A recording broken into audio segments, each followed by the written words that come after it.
अब देखिए 2014 में आप उस वक्त यूपी में थे, कांग्रेस के साथ थे।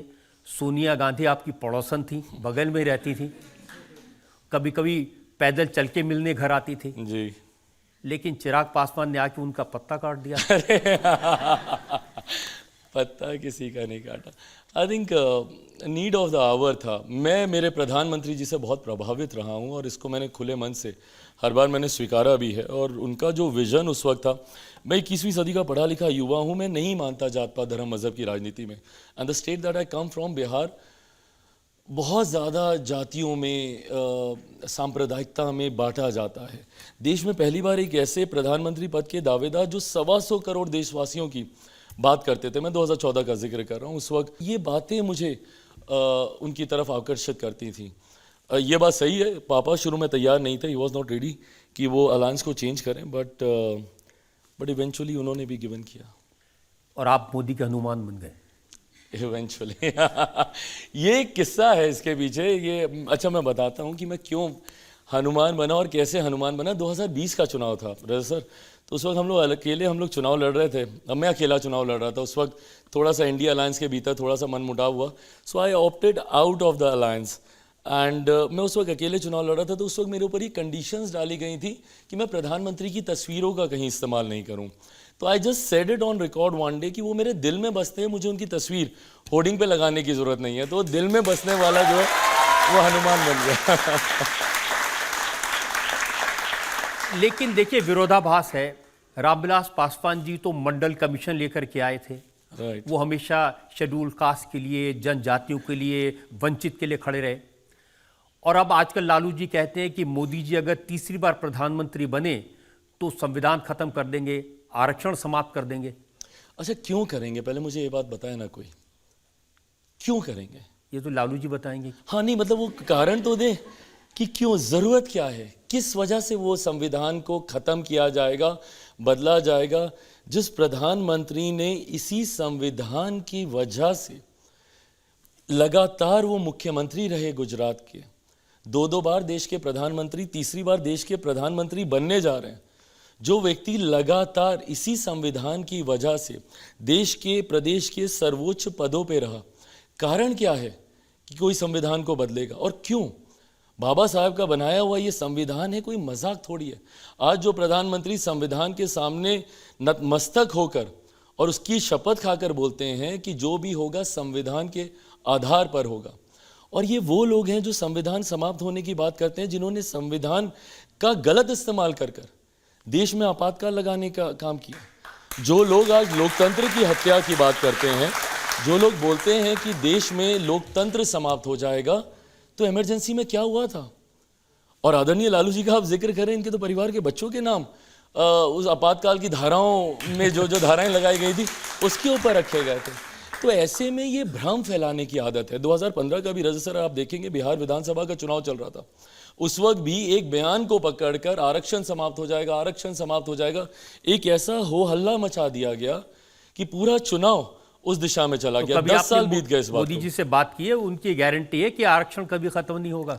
गारंटी मैं रखता हूं ना, मैं देता हूं। मेरे नेता जब तक थे, हम लोग बोलते थे, हम लोग सरकार के हिस्से में हैं पहरेदार बनकर, समाज की उस वंचित, शोषित, दलित, गरीब परिवार से आने वाले लोगों के पहरेदार बनकर, जो आज भी संभवतः मुख्य धारा के साथ नहीं जुड़ पाए। फॉर एन एग्जाम्पल, 2019, अगर मेरे को ठीक से याद है, 2019 के आसपास की बात है, 18 या 19, अनुसूचित जाति जनजाति एट्रोसिटी एक्ट को लेकर एक बहुत बड़ा मामला उठा था, उसको डाल्यूशन को लेकर। उस वक्त मेरे नेता, मेरे पिता आदरणीय रामविलास पासवान जी डटकर सरकार के सामने खड़े हुए थे। इवेंचुअली उसको विड्रॉ करना पड़ा था, सत्र को एक्सटेंड किया गया था लोकसभा राज्यसभा का उस बिल को पारित करवाने के लिए। तो ऐसे में ये गारंटी प्रधानमंत्री की तो है ही है, पर आज की तारीख में गारंटी मैं भी दे सकता हूं कि भाई जब तक चिराग पासवान है, कम से कम इस बात से तो डरने की जरूरत नहीं है कि किसी गरीब का कोई हक छीना जाएगा, ये विश्वास मैं दूंगा। दूसरी बात, लालू जी याद दिलाते हैं कि रामविलास पासवान तो सेक्युलर थे और नरेंद्र मोदी मुसलमानों के खिलाफ हैं, इनके राज में मुसलमानों पर जुल्म हो रहे हैं, उन्हें डराया जा रहा है। इनकी सेक्युलरिज्म की परिभाषा मेरी समझ के परे है। एक धर्म विशेष कि अपीजमेंट की पॉलिटिक्स करना अगर सेक्युलरिज्म है तो मैं नहीं मानता ऐसे सेक्युलरिज्म को। मैं मानता हूँ भारत एक धर्मनिरपेक्ष देश है, सेक्युलर कंट्री है, और ये सेक्युलरिज्म हम लोग के मन में बसा हुआ है। इसका दिखावा करने से या हर एक की अपनी आस्था है। रजा सर, आप देखेंगे मेरी अपनी आस्था है, मैं पूजा पाठ करता हूँ और मैं जाता हूँ, मैं खुलेआम मैं मंदिर जाता हूँ, मैं आस्था रखता हूँ, बट कभी इसका मतलब ये नहीं है कि मैं किसी दूसरे धर्म का मैं सम्मान नहीं करता। भारत एकमात्र ऐसा देश है जहाँ पे ये लिबर्टी आपको मिलती है, और यही एक ऐसा देश है जहाँ पे इतनी स्वतंत्रता आपको मिलती है कि आप हर धर्म का पालन, हर धर्म को जैसे आपको निभाना आप निभा सकते हैं। देखिए, बिहार में लालू जी के भाषण सुनते हैं, तेजस्वी के भाषण सुनते हैं, उनका आरोप यह है कि राम मंदिर के नाम पर वोट मांगे जा रहे हैं। अब ये लोग किसके नाम पर वोट मांग रहे हैं? जब ये लोग ये बातें कर रहे हैं, ये बातें करके भी तो ये लोग इसी पे ही ना वोट मांग रहे हैं।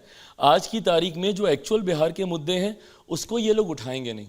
भाई, राम मंदिर एक लंबे समय से, और ये कौन सी नई बात है, भारतीय जनता पार्टी के मैनिफेस्टो में लिखा हुआ है। और मुझे तो खुशी इस बात की है रजा सर कि for once and for all समाप्त हुए ये तमाम विवाद जिसपे दशकों तक राजनीति होती रही। हम लोगों ने लंबे समय तक हम लोगों ने देखा, मुझे तो अपने जन्म से याद है कि मैं जब देखता था चुनाव के बाद राम मंदिर का मुद्दा आता था। लेट 80 का दशक हो, 90 का दशक हो, वो तमाम दशक हम लोगों ने बिता दिए सिर्फ और सिर्फ राम मंदिर के विवाद को लेकर, सिर्फ और सिर्फ धारा 370 को लेकर, लंबे समय तक विमेन रिजर्वेशन बिल को लेकर। इस सरकार ने कम से कम वंस एंड फॉर ऑल इन सबका समाधान तो किया, बन गया राम मंदिर, हो गया। जिसकी आस्था है वो जाएगा जाएगा। ये लोग बोलते हैं उसको इवेंट बना दिया। भाई, भगवान राम 500 साल के बाद अपने भवन में जा रहे हैं, क्या वो बड़ी बात नहीं है? जो लोग आस्था रखते हैं मेरे जैसे लोगों के लिए वो एक बड़ी बात है। और ये लोग बोलते हैं कि उसको बीजेपी का इवेंट बना दिया गया। मुझे बताया ना कितने बीजेपी के मंत्री देखिए, राहुल गांधी की ये बात हमने सुनी है, आपने भी सुनी होगी। राहुल गांधी कह रहे थे कि वहां पर आपने अमिताभ बच्चन को देखा, आपने ऐश्वर्या राय को नाचते हुए देखा, किसी गरीब आदमी को नहीं देखा। क्योंकि ये लोग गए नहीं ना वहां पे, तो इनको पता नहीं है कि ऐश्वर्या कौन भी नहीं कौन गई। गए। हाँ, वही तो, क्योंकि ये लोग खुद ही नहीं गए तो इनको पता नहीं है वहां पे साधु संत समाज से लेकर समाज के हर वर्ग। और ये समावेशी विकास, इसी की बात तो मेरे प्रधानमंत्री करते हैं ना, सबका साथ सबका विकास। राजनीति को पहली बार देश के हर एक क्षेत्र से जोड़ा गया, भले वो इंडस्ट्रियलिस्ट हों, भले वो, भाई भारतीय सिनेमा भी तो हम ही लोगों के देश का एक गौरव है, एक सम्मान है। क्यों उसको राजनीति के साथ नहीं जोड़ा जाए? क्या क्यों उनको ऐसे प्लेटफॉर्म्स पे नहीं बुलाया जाए?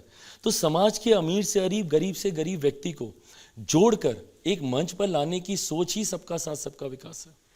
लेकिन आप कितना भी सबका साथ सबका विकास कहें, ये तो आप जानते हैं बिहार में जो मुस्लिम वोटर्स हैं उनका एक मुश्त वोट लालू जी की पार्टी को जाएगा, आरजेडी को जाएगा? नहीं, बिल्कुल नहीं जाएगा। मैं बताता हूँ, आप मेरे हमेशा जाता है। नहीं, आप मेरे उसका निकाल के देख लीजिए। मैं अपनी लोकसभा का मैं आपको दावे के साथ कहता हूँ, 2014 में, 2019 में, दोनों बार, और मैं दावे के साथ ये बात बोल रहा हूँ, हर बार मुसलमानों ने मेरे लिए वोट किया है, यादवों ने मेरे लिए वोट किया है। और मैं कहता हूँ रजा सर, मैं नहीं मानता ये जात पात धर्म मजहब। हमको नहीं समझ में आता कि क्यों बिहारी को मुसलमान बिहारी, अगड़ा बिहारी, पिछड़ा बिहारी, वो बिहारी है, बस बात खत्म है। जब मैं बिहार फर्स्ट, बिहारी फर्स्ट की मैं बात करता हूँ, मैं बिहार की 13 करोड़ से ज़्यादा जनता की बात करता हूँ। और अगर भारत को अगर विकसित राज्य बनाना है तो इन तमाम मतभेदों से हम लोग को उठना होगा, जात पात धर्म मजहब हर चीज़ से उठना होगा। हकीकत है हिंदुस्तान में कोई एक फ़र्क है, एक भेद है, तो इतना एक अमीर जो अमीर होता जा रहा है, दूसरा गरीब जो गरीब होता जा रहा है। ईमानदारी से अगर एक विकसित राज्य, विकसित देश का हम लोग को निर्माण करना है तो ये अमीरी गरीबी के बीच की खाई को हम लोग को हटाना होगा। गरीब लोगों को बाहर निकालना होगा गरीबी रेखा के।